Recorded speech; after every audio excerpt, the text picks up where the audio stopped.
पुनीत को चिकन खाने का बड़ा शौक है, लेकिन उसकी पत्नी मंजू शाकाहारी है। शादी से पहले मंजू ने पुनीत को बता दिया था, देखिए मैं शुद्ध शाकाहारी हूँ, मैं मांस मछली नहीं खाती। अरे कोई बात नहीं, मेरे लिए तो बना सकती हो ना। मैंने कभी बनाई नहीं है, लेकिन मैं कोशिश करूंगी। लेकिन सुहागरात के अगले दिन पुनीत की माँ का देहांत हो गया था। माँ की वजह से इस नल्ले पुनीत को पाल रहा था, अब इसे घर से निकालने का वक्त आ गया है। सही कहा, काम वाम कुछ आता तो है नहीं इसे, फालतू में पैसे लेता है बस। पुनीत और उसका बड़ा भाई रोहित एक साथ एक छोटा सा होटल चलाते थे। पुनीत को हिसाब किताब अच्छे से आता नहीं था। रोहित उससे हर एक छोटा बड़ा काम करवाता था और खुद बस बैठकर हिसाब किताब करता था। वो अपने भाई को हिस्सेदारी से निकालना चाहता था, लेकिन उनकी माँ की वजह से ये हो नहीं पा रहा था। लेकिन अब माँ नहीं रही। पुनीत चल अपना सामान ले और निकल जा इस घर से। निकल जाऊं? लेकिन कहाँ जाऊंगा भैया? अरे मुझे क्या पता, जहां मर्जी चला जा, लेकिन इस घर में तुझे और तेरी बीवी को जगह नहीं मिलेगी, समझा? मंजू ने रोते हुए अपनी जेठानी का पैर पकड़ लिया। दया कीजिए दीदी, मेरी अभी अभी शादी हुई है, मैं कहाँ जाऊंगी? इस बैल बुद्धि से शादी ही क्यों की? इसके दिमाग में गोबर है गोबर, कुछ काम धंधा आता नहीं है इसे। फालतू में हर महीने पैसा मिलता है इसे, लेकिन और नहीं, निकल जाओ यहाँ से। रोहित और शीतल ने मिलकर पुनीत और मंजू को घर से निकाल दिया। शीतल ने बस अपने लिए कुछ साड़ी ले ली और खाना बनाने के लिए उसे बस एक हांडी और एक चम्मच मिला। दीदी, एक हांडी और एक चम्मच से मैं खाना कैसे बनाऊंगी? साथ में और कुछ तो दे दो। अरे जा जा, ऐसा क्या बनाएगी तू, इतने सारे बर्तन लगेंगे, खाना तो तुझे सूखे चावल ही है, इसमें ही हो जाएगा। एक हांडी में क्या क्या बन सकता है ये शायद शीतल को पता होता, तब शायद वो हांडी भी ना देती। जो भी मिला उसे समेटकर पुनीत और मंजू नए घर की तलाश में निकल गए। मंजू माफ कर दो मुझे, मेरी वजह से शादी के बाद ही तुझे ये सब सहना पड़ रहा है। इसमें आपकी क्या गलती है जी? आपको कैसे पता होता कि आपका बड़ा भाई और भाभी ये सब करने वाले हैं? असल में बचपन से ही मैं बाल बुद्धि हूँ, मैं पढ़ाई लिखाई में अच्छा नहीं था। भैया हमेशा मुझे डांटते थे, सिर्फ माँ मुझसे प्यार करती थी। माँ की वजह से ही सब कुछ सही चल रहा था। कोई बात नहीं जी, अब मैं आ गई हूँ ना, अब सब कुछ ठीक हो जाएगा। कैसे ठीक होगा मंजू? न मेरे पास पैसे हैं और ना ही घर, हम कहाँ रहेंगे? क्यों? फुटपाथ पर कितने सारे लोग रहते हैं, हम भी रहेंगे। और पैसा कहाँ से आएगा? अभी हम भीख मांगेंगे, बाद में देखा जाएगा। मंजू ने फुटपाथ पर लकड़ी और अपनी साड़ियों से एक तंबू जैसा बना लिया और उसी के अंदर दोनों रहने लगे। अगले दिन सुबह पति पत्नी भीख मांगने लगे।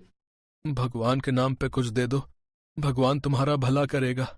हम बहुत गरीब हैं साहब, पैसे दे दो साहब। लेकिन दोनों जवान पति पत्नी को देखकर लोग बोलने लगे, ये देखो देखो इन्हें, इनको बस मुफ्त का खाना चाहिए, हाथ पैर सब कुछ ठीक ठाक चल रहा है। अरे भाई कोई काम क्यों नहीं करता तू है? हमें काम कौन देगा साहब, आप देंगे? नहीं नहीं, मेरे पास काम नहीं है, लेकिन काम तो कहीं भी मिल जाएगा। बोलने के लिए तो बहुत कुछ बोला जा सकता है, लेकिन असली वक्त पर सभी कट लेते हैं। वो आदमी भी वहां से चला गया। लेकिन मंजू और पुनीत को अपना पेट भरना था। पास ही में बंटी नाम का 15 साल का लड़का भीख मांगता था। उससे मंजू और पुनीत की दोस्ती हो गई। बंटी कभी पाव तो कभी रोटी लाकर मंजू और पुनीत को खिलाने लगा। भाई ऐसे ही कोई भीख नहीं देता, उसके लिए एक्टिंग करनी पड़ती है, एक्टिंग। अच्छा वो कैसे? कभी लंगड़ा होने की एक्टिंग करो तो कभी अंधे होने की, मैं तो यही करता हूँ। पुनीत को यह आइडिया अच्छा लगा। अगले दिन पुनीत बंटी के साथ अंधा बनकर भीख मांगने गया और आज उसे पूरे 400 रुपए भीख में मिले। मंजू खुश हो गई। अरे बंटी, तुझ में तो बहुत अकल है, तेरी वजह से आज हमें इतना पैसा मिला। बोल तुझे क्या खाना है? मैंने बहुत दिनों से चिकन नहीं खाया।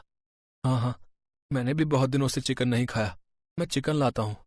लेकिन कढ़ाई नहीं है। अच्छा ठीक है, ले आइए, मैं कुछ जुगाड़ करती हूँ। पुनीत 1 किलो चिकन ले आया और मंजू लकड़ियों के चूल्हे पर हांडी चढ़ा देती है और उसने उसमें चिकन डाल दिया।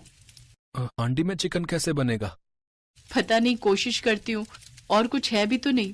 मंजू ने उसी के अंदर अदरक, लहसुन, नमक और सरसों का तेल, हल्दी और मिर्च डालकर अच्छे से मिला दिया और धीमी आंच पर पकाने लगी। घंटों भर चिकन पकने के बाद मंजू ने हांडी का ढक्कन खोला और उसमें से इतनी अच्छी स्मेल आई कि मंजू के मुंह में भी पानी आ गया। अरे वाह, मैंने जिंदगी में पहली बार चिकन बनाया है, स्मेल तो बढ़िया लग रही है। आज खा के भी देख लो मंजू, वैसे भी और कुछ नहीं है। मंजू ने जल्दी जल्दी चावल पकाया और तीनों ने मिलकर हांडी में बना हुआ चिकन खाया। अरे वाह, टेस्ट भी तो बढ़िया है। हाँ मंजू चाची, आपने क्या चिकन बनाया है? ऐसा चिकन मैंने कभी नहीं खाया। मैं भी। हांडी में इतना अच्छा चिकन बनता है, ये मुझे पता नहीं था। 1 किलो चिकन तीनों मिलकर खत्म कर देते हैं। मंजू चाची, आपने इतना अच्छा हांडी चिकन बनाया है, आप यही हांडी चिकन बेचते क्यों नहीं हो? अरे हाँ, ये तो तुमने सही कहा। लोग एक ही तरह का चिकन खाते खाते बोर हो गए। लोगों को ये हांडी चिकन बहुत पसंद आएगा। लेकिन उसके लिए भी तो पैसों की जरूरत है। बड़ी हांडी चाहिए, चूल्हे के लिए लकड़ी चाहिए, बर्तन चाहिए। कम से कम 10,000 रुपए की जरूरत है। कहाँ से आएगा पैसा? मैं दूंगा ना। भीख मांग मांग कर बिजनेस करने के लिए कुछ पैसे इकट्ठे किए हैं मैंने। इसी व्यापार में लगा देता हूँ पैसा। आप मुझे पार्टनर बना लेना। अगले ही दिन से मंजू ने हांडी चिकन बनाना शुरू कर दिया। हांडी चिकन की स्मेल से ही लोग आने लगे। मंजू फुटपाथ पर बैठकर हांडी चिकन बनाने लगी। बंटी और पुनीत लोगों को खिलाने लगे। इसी तरह वो दुकान फुटपाथ हांडी चिकन के नाम से फेमस हो गई। जिस आदमी ने पुनीत और मंजू को कुछ काम करने की सलाह दी थी, वो एक दिन खाने आया और हांडी चिकन खाकर उसने बहुत तारीफ की। अरे वाह, तुम लोगों ने तो कमाल कर दिया भाई, है? बहुत स्वादिष्ट चिकन था ये। वाह। इसी तरह 1 साल के अंदर उन लोगों ने दुकान खड़ा कर दी। बंटी उन दोनों के साथ ही रहने लगा। उधर रोहित के होटल में धंधा बंद होने की कगार पर आ गया, क्योंकि पुनीत ही सारा काम संभालता था। सभी कस्टमर के साथ अच्छा बर्ताव करके उन्हें खुश रखता था। लेकिन रोहित वो नहीं कर पाया और होटल बंद हो गया। और 1 साल बाद पुनीत ने उस होटल को भी खरीद लिया। और इसी तरह हांडी चिकन बेचकर पुनीत, मंजू और बंटी अमीर हो गए और खुशी खुशी जीवन बिताने लगे।